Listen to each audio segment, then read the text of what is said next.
अभी उन्होंने कमेटी बनाई है। अगर डायलॉग के लिए कमेटी बने तो ये समझते हैं ये उसकी कमजोरी है। हमारी कमजोरी नहीं, बहुत हो गया। 9 मई की धूल अब बैठनी चाहिए। हकीकत की तरफ देखो, आगे की तरफ बढ़े। लेकिन सबसे पहले हमारा मुतालबा है कि जो रिस्पॉन्सिबल लोग हैं इनको जस्टिस करवाए। अब वक्त है कि हमारे लोगों को इंसाफ मिलना चाहिए। ये इंसाफ हम इस ईवान के थ्रू लेना चाहते हैं। हमें मजबूर न करे कि हम दोबारा सड़कों पर आए।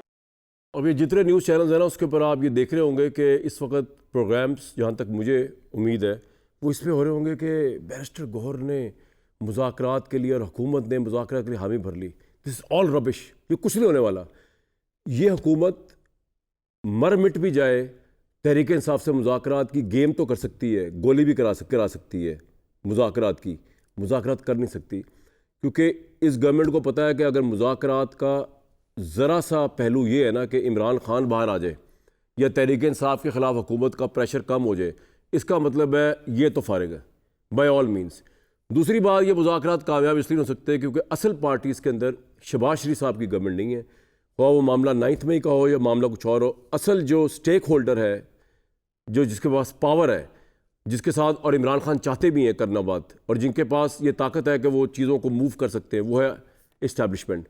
वो तो फिलहाल किसी मूड में नहीं है इमरान साहब के। भी आपने देख लिया जनरल फैज़ को जिस तरह ISPR ने उसकी प्रेस रिलीज़ जारी की और जिस तरह की चार्जशीट उनके ऊपर है, जिस तरह वो ताने बाने इमरान खान के साथ बन रहे, तो लग नहीं रहा कि इमरान खान के साथ कोई डील अभी करीब या कुर्बत में होगी।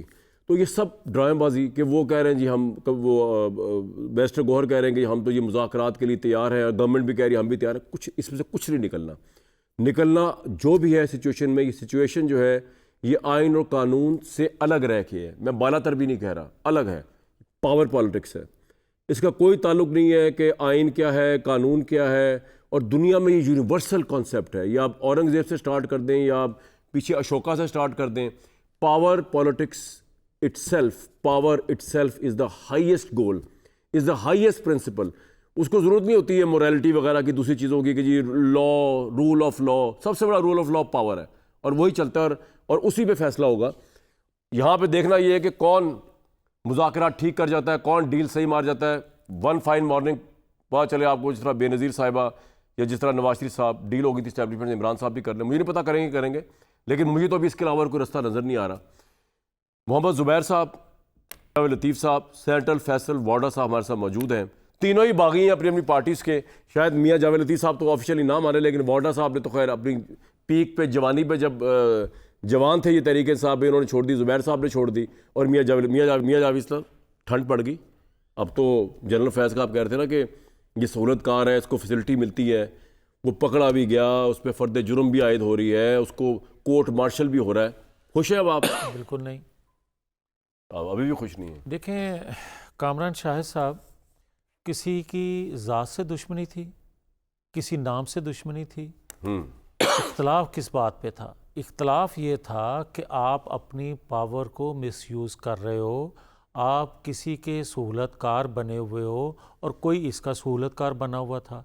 अब जब तक आप तमाम सहूलतकारों को एक कटहरे में नहीं लेके आते, आप सबको एक जगह खड़ा नहीं करते, ये कैसा इंसाफ है कि आपको जो ना भाए उसको आप, या कमज़ोर उनमें से एक फैज़ साहब के अलावा और कौन ऐसा बड़ा सहूलतकार है जिसको आपके ख्याल में उसको भी कानून के शिकंजे में आएगा तो आपके कलेजे में ठंड पड़ेगी? मेरे कलेजे में ठंड नहीं पड़ेगी। मैं ये समझूंगा, जो अभी आप कह रहे थे कि आइन कानून से मावरा या आइन कानून के मुताबिक, आइन कानून ये कहता है आपको कि जो भी, अगर कोई साजिश है, अगर किसी ने पावर मिसयूज़ की है, अगर किसी ने ओथ की खिलाफ वर्जी की है, तो फिर अकेला बंदा तो है ही नहीं। अच्छा, फिर फैज़ के अलावा और कौन है? यस, बिल्कुल। कौन? फैज़ के अलावा उस वक्त के 2 अदारों के सरबरा और अदारों के जो थे वो भी शामिल थे। मसलन उसमें साकिब निसार शामिल थे, चीफ जस्टिस थे। और दूसरे उस वक्त शामिल थे कमर जवेद बाजवा साहब भी, उस वक्त शामिल थे इमरान खान साहब भी।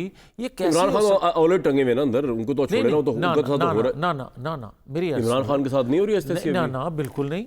मैं ये कहता हूँ कि आपने उसको 190 मिलियन पाउंड में पकड़ा है, उसको आप 167 केसेस हैं, उसको आपने जितने भी केसेस हैं उसमें आपने पकड़ लिया, मगर जब तक आप इस साजिश में उसको नहीं साजिश जो नवाज शरीफ की साहब की आप कह रहे हैं, जो साजिश फैज हमीद ने रियासत के खिलाफ की, जिनमें आप कह रहे हैं साकिब निसार साहब भी हैं, बाजवा साहब भी हैं, बिल्कुल। और वो ना जो नवाज शरीफ साहब को हटाया उसकी बात कर रहे हैं ना ना ना ना ना फिर मैं ये कह रहा हूँ, वो तो आप बहुत पुरानी बात कर रहे हैं। कौन सी साजिश थी जिनमें ये चारों थे? जो आर्मी चीफ लगाए जा रहे थे, जो मौजूदा आर्मी चीफ हैं, उस वक्त भी साजिश अदारों के अंदर से भी हुई। जनरल बाजवा कहते हैं मुझे कुछ नहीं पता फैज क्या कर रहे थे या मेरे नीचे मातहत अमला क्या कर रहा था, और फौज इस बात को बाय करती है।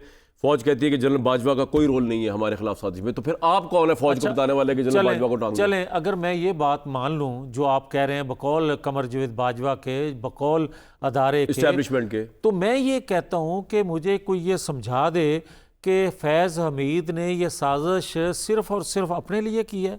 ये साजिश जो हुई उन्होंने आर्मी है, चीफ बनना था अपने लिए की है भाई नहीं, एक सेकंड, बाजवा साहब तो जा रहे थे। अच्छा एक सेकंड, जी जी, मैं साथ बता रहा हूँ आपको। जब तक उनके साथ दूसरे उस वक्त की अदलिया, उस वक्त की हुकूमत जब तक शामिल ना होती, उस वक्त तक वो ये साजिश कर भी लेते तो कामयाब नहीं हो सकते थे। आपका पॉइंट आ गया।